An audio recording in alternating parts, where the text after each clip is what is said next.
യുവ വോട്ടർമാർക്ക് ഏറെ സ്വാധീനമുള്ള മണ്ഡലമാണ് കോട്ടയം. വാശിയേറിയ പോരാട്ടം നടക്കുന്ന ഇത്തവണ ഈ വോട്ടുകൾ നിർണായകമാകും. ക്യാമ്പസുകൾ കേന്ദ്രീകരിച്ചുള്ള പ്രചാരണം സജീവമാക്കിയിട്ടുണ്ട് മുന്നണികൾ. എല്ലാ കാലത്തും യുവ വോട്ടർമാർ നിർണായക ശക്തിയാകുന്ന മണ്ഡലമാണ് കോട്ടയം.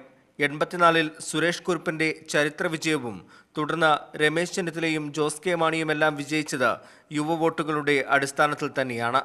അതുകൊണ്ട് തന്നെ ക്യാമ്പസുകൾ കേന്ദ്രീകരിച്ചുള്ള പ്രചരണം ഇത്തവണയും സജീവമാണ്.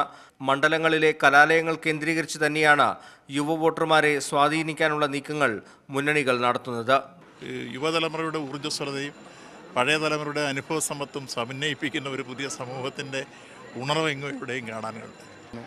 വിദ്യാർത്ഥികളും യുവജനങ്ങളും ഒക്കെ ഇന്ന് ഞങ്ങളോടൊപ്പം വളരെ നല്ല രീതിയിൽ പ്രതികരിച്ചുകൊണ്ട് മുമ്പോട്ട് വരികയാണ്. ഒരു സേവന രംഗം മദറിൻ്റെ പേരിൽ വെട്ടിത്തുറക്കുന്നത് നല്ലതാണ് എന്ന ആശയം മുന്നോട്ട് വെച്ചു. അത് പഠിച്ചിട്ടുണ്ട്. അതിൻ്റെ കുറേ കാര്യങ്ങൾ അനുകൂലമായിട്ട് വന്നിട്ടുണ്ട്.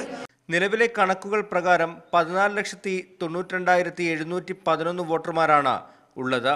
മുൻവർഷത്തെ അപേക്ഷിച്ച് 50,000 വോട്ടർമാർ കൂടുതൽ ആയതുകൊണ്ട് തന്നെ വിജയത്തിൽ നിർണായകമാവുക ഈ വോട്ടുകൾ തന്നെയാകും. വോട്ടർ പട്ടികയിൽ പേര് ചേർക്കാനുള്ള ദിവസം നീട്ടിയത് കോട്ടയത്തെ യുവ വോട്ടർമാരുടെ എണ്ണം ഇനിയും വർദ്ധിപ്പിച്ചേക്കാം.